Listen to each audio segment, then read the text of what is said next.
Thank you, Peter. Okay. I think I was inspired by Polly's talk a few weeks back about a fork in the road. And she talked about 3 forks in her life. And I realized, jippers, that's a good way to do it, because how in the world can I condense 83 years of my spiritual journey into 10 minutes?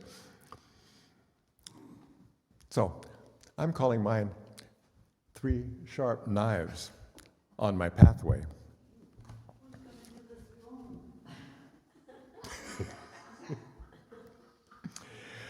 Teachers, as most of you know, still am a teacher, are aware that some of their students aren't very bright. And a teacher friend of mine would say, so-and-so is not the sharpest knife in the drawer. In this talk about my spiritual journey, I have chosen the 3 sharpest knives that I have encountered so far in my life's journey.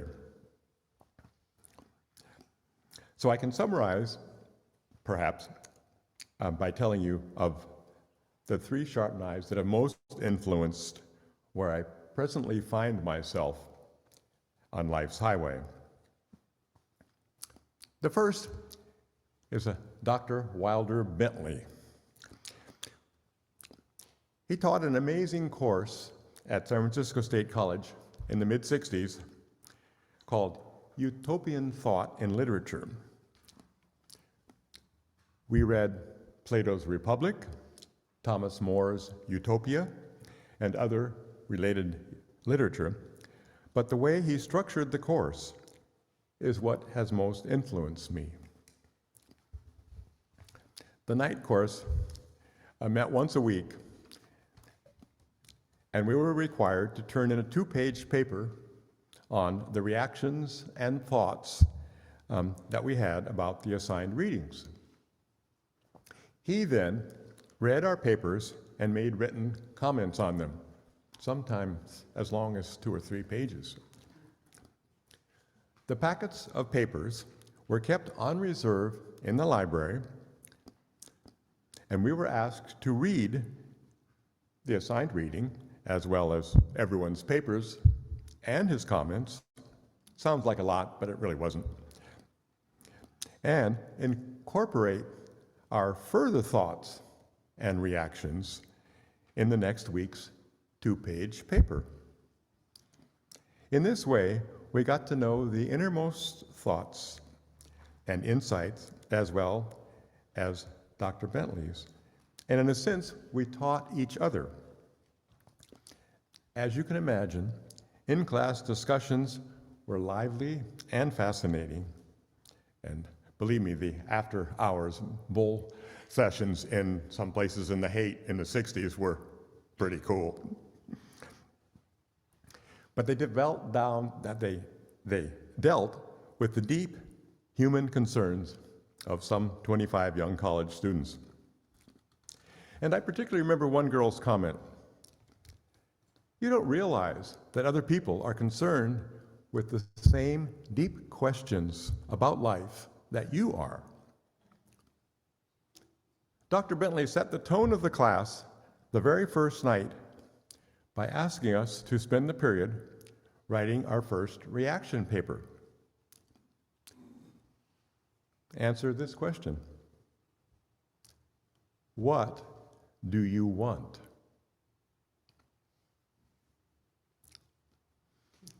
That class has been a tremendous influence on me and my teaching. In my art classes, I would often let the advanced students help set assignments. And in all my high school classes, we started the period with 10 minutes of what I called silent drawing and played music, and people had to keep quiet and do whatever they want in their sketchbooks. And occasionally, we would pass around our sketchbooks and jot down ideas that we got from each other to develop later. Perhaps the most important thing that I learned from Dr. Bentley is on the front of your bulletin on one of my postcards. There is no clearer mark of a person's maturity than the frank avowal of our human interdependence. So, number 2 sharp knife is Eknath Easwaran, who was an Indian fellow born in 1910 in India, and he came to America on a Fulbright. He actually taught in a university there first in English literature. But he came to Berkeley in the 60s and looked around and decided that people needed to learn how to meditate. And he taught the very first course in a college in the US, as far as people know, on meditation. So, he wrote a lot of books, a lot. And I would call him a spiritual teacher. He founded an ashram up on the coast up north, and he died in 99. Anyway, his book, Meditation, an 8-point program, was read by Marilyn and me in the late 70s, shortly after it was written, I think. And it firmly started us on our practice of meditation. Polly mentioned in her recent talk, The Fork in the Road, the words that grabbed both her and us. And I'm paraphrasing, but basically, in the introduction, he said, "You're not your body. And you may think you're your mind, but you're not your mind. But in the practice of meditation, you will begin to discover who you really are." Those are very strong words. But many folk who meditate will attest that this is true. We begin to realize that our true self, while it can't be adequately described in words, is like a spark of divinity, a spark of creation, that is at the core of all that exists. We are a part of all that. We are part of the life force of the universe. This true self, this core self, could be called our soul. Words fail to adequately capture what I have come to know and be certain of at a very deep level. This is not intellectual knowledge. It is a kind of experiential knowing. Roy likes to say that we know at a gut level and not at a head level. And I allude to this in the song, my song, that we'll sing after the talkback.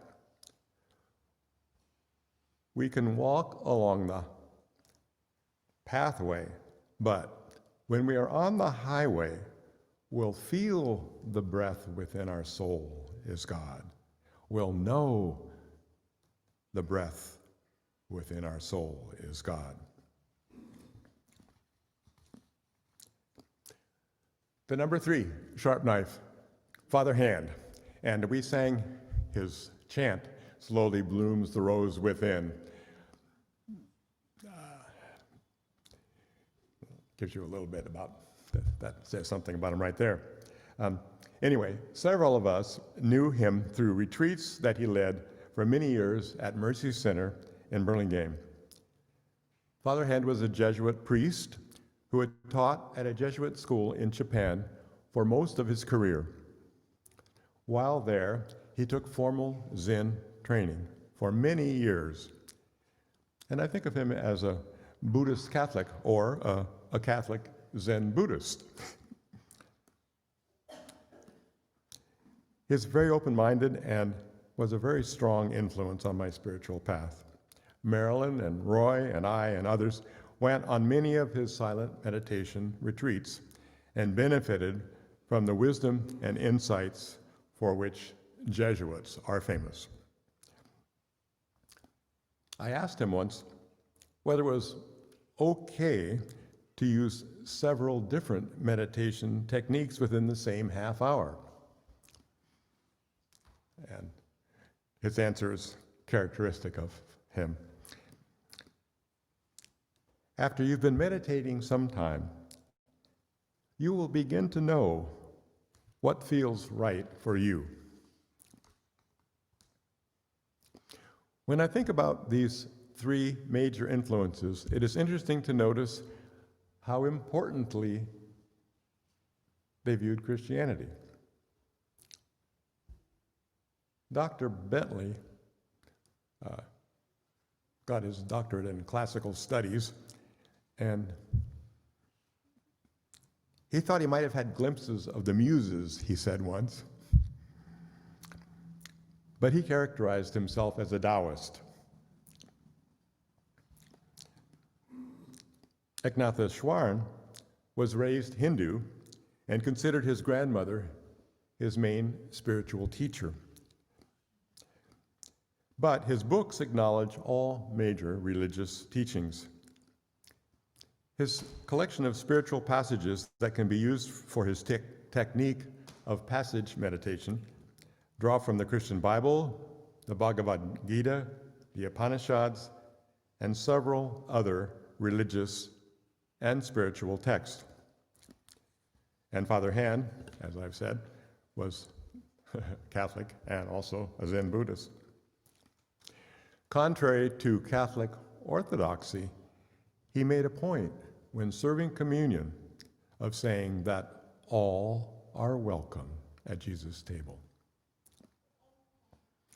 I mention this because I am very aware that I am a Christian because I was raised that way, and I grew up in the downtown church on Tilton and San Mateo Drive. No, it's Tilton and, yeah. Anyway, and the Dalai Lama encourages folks to go deep in their own religion rather than converting to another. And an example that I've mentioned to the meditation group from my own life shows how invested we can become in our own religion. For years, I used the Hindu mantra Rama. It's a name for God, about the God, sort of of joy, as Ishwaran says. Anyway, I used that in meditation, but I always felt somewhat disloyal to Christianity.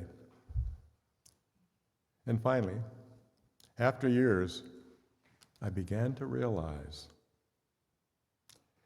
that that force that we call God certainly is way beyond words, and certainly doesn't mind what language or words we use in our attempts to connect. All major religions are talking to, attempting in some way, communicate with and be inspired by the same God.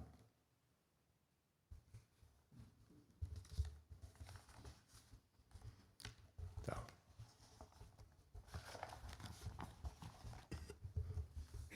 now it's your turn to comment.